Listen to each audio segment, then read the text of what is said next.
Hi friends, this is Vincent. நம்ம சேனலுக்கு உங்களை எம்புடன் வரக்கு நம்ம சேனல் வந்து பார்த்தீங்கன்னா உங்களோட கெரியரை செட் பண்ணுறதுக்கு தான் டிஎன்இஏ கவுன்சில்ஸ் வந்து நிறைய வீடியோஸ் வந்து உங்களுக்கு நம்ம கொடுத்துருக்கோம்.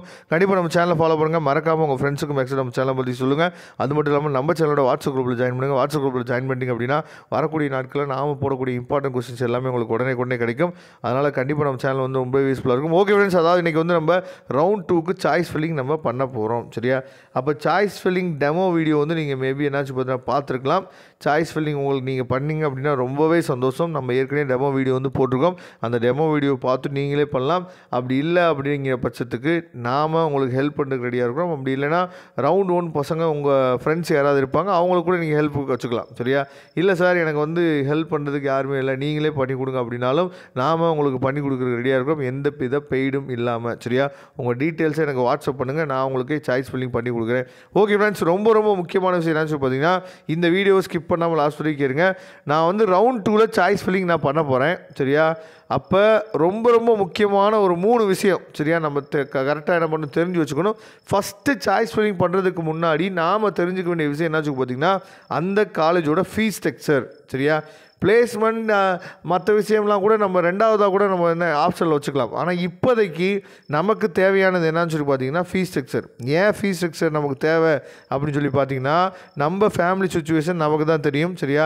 அப்போ நான் டயர் 1 காலேஜஸில் நான் போட போகிறேன், சிவில் போட போகிறேன், ட்ரிபிள் போட போகிறேன், மெக்கானிக்கல் போட போகிறேன், இல்லை வந்து பார்த்திங்கன்னா என்னோடய கம்யூனிட்டியில் ஏதோ ஒரு சீட்டு வந்து இருக்குது, நான் அதை போட போகிறேன் அப்படின்னு சொல்லி உங்கள் மனசுக்குள்ளே ஒரு விஷயம் இருக்கலாம். ஆனால் அந்த காலேஜோட ஃபீஸ் ஸ்ட்ரக்சர் எவ்வளோ இருக்கும் அப்படிங்கிறத தயவு செய்து பார்த்துட்டு நீங்கள் போடுங்க. ஏன்னா ரவுண்ட் 1 பசங்க நிறைய பேர் என்ன பண்ணாங்கன்னு சொல்லி பார்த்தீங்கன்னா அந்த மாதிரி டயர் 1 காலேஜை போட்டுட்டு அக்செப்ட்லாம் கொடுத்துட்டு அதுக்கப்புறம் நம்மள்ட்ட என்னாச்சு பார்த்தா கேட்குறாங்க, சார் என்ன சார் இந்த காலேஜ் இவ்வளோ ஃபீஸ் கேட்குறாங்க சார், என்னால் கட்ட முடியாது அப்படின்னு சொல்லிட்டு இப்போ அதில் இருக்க பசங்களாம் என்ன பண்ணுறாங்கன்னு சொல்லி பார்த்தீங்கன்னா நிறையா பேர் சப்ளிமெண்ட்ரி கவுன்சிலிங்காக வெயிட் பண்ணுற அளவுக்கு என்னாச்சு பார்த்தா போயிட்டாங்க. சரியா? அதனால் ஃபஸ்ட்டு நீங்கள் பார்க்க வேண்டியது என்னாச்சு பார்த்தீங்கன்னா ரவுண்ட் 2 பசங்களாக இருந்தீங்க அப்படின்னா ஃபீஸ் ஸ்ட்ரக்சரை ஃபஸ்ட்டு பார்த்துங்க. அந்த காலேஜில் எவ்வளோ ஃபீஸ் ஸ்ட்ரக்சர் இருக்குது அப்படிங்கிறத ஃபஸ்ட்டு பார்த்துங்க. அதுக்கப்புறம் ரீஜன். சரியா? கோயம்புத்தூர் ரீஜனில் படித்தா பெஸ்ட்டாக இல்லை சென்னை ரீஜனில் படித்தா பெஸ்ட்டாக? சென்னை ரீஜனில் எந்த காலேஜில் படித்தாலும் உங்களுக்கு கேம்பஸ் இன்டர்வியூ வரப்போகிறாங்க. அதனால் எந்த பிரச்சனையும் இல்லை. ஏன்னா number of companies, number of IT companies வந்து அதிகம்.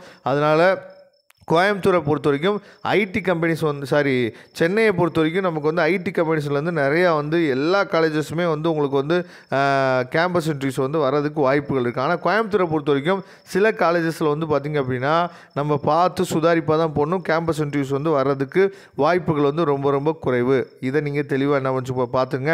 அதுக்கப்புறம் ரொம்ப ஒரு முக்கியமான விஷயம் என்னன்னு சொல்லி பார்த்தீங்கன்னா அதாவது 7.5 ரிசர்வேஷனில் வரீங்க அப்படின்னா எந்தெந்த காலேஜில் ஃபுல் ஃப்ரீ அப்படிங்கிறது தெரியாது. அதே மாதிரி நீங்கள் உங்களோட கட் ஆஃபை ஞாபகத்தில் வச்சுக்கணும். சரியா? டிஎன்இஏ ரவுண்ட் 2ல் வரீங்க, உங்களோட கட் ஆஃப் வந்து 170க்கு மேலே இருந்துச்சுன்னா நீங்கள் டாப் காலேஜஸை கொடுக்கலாம்.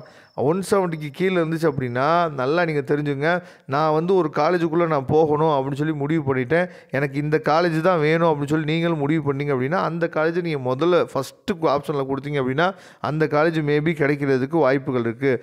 ஏன்னா எல்லா பேருமே நம்ம என்ன நினைக்கிறோம் அப்படின்னா மேலே டாப்லேருந்து நம்ம நல்ல காலேஜே கொடுத்துட்டே வந்துடலாம் அப்படின்னு சொல்லி நம்ம நினைக்கிறோம். சரியா? அதாவது டயர் 1 காலேஜை பொறுத்த வரைக்கும் நமக்கு வந்து ஃபீஸ் ஸ்ட்ரக்சர் கொஞ்சம் ஹெவியாக தான் இருக்கும். அதை திரும்ப நான் சொல்லிகிட்டே இருக்கேன், அதை நீங்கள் பார்த்துங்க. சரியா?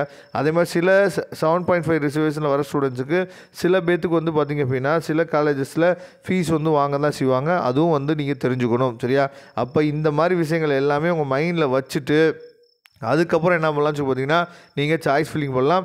அதுலேயும் ரொம்ப முக்கியமான விஷயம்னா சில காலேஜில் ஃபஸ்ட்டு கிராஜுவேட் ப்ளஸ் வந்து பார்த்திங்க அப்படின்னா உங்களுக்கு வந்து போஸ்ட் மெட்ரிக் ஸ்காலர்ஷிப் இருந்துச்சு அப்படின்னா டியூஷன் ஃபீஸ்லாம் எல்லாம் சொல்லி பார்த்தீங்கன்னா உங்களுக்கு வந்து லெஸ் பண்ணுறாங்க. அது மட்டும் இல்லாமல் ஹாஸ்டல் ஃபீஸில் பாதி ஃபீஸ் வந்து லெஸ் பண்ணுறாங்க. அந்த மாதிரி காலேஜஸ் வேணும் அப்படின்னாலும் நீங்கள் நம்மளே தொடர்பு கொள்ளலாம். நாம் உங்களுக்கு ஹெல்ப் பண்ணுறதுக்கு ரெடியாக இருக்கிறோம். Okay friends, thank you. நம்ம நெக்ஸ்ட் வீடியோ பார்க்கலாம். அதுவரை உங்களை வந்து விடைபெறுவது உங்கள் நண்பன் வின்சென்ட். தேங்க்யூ.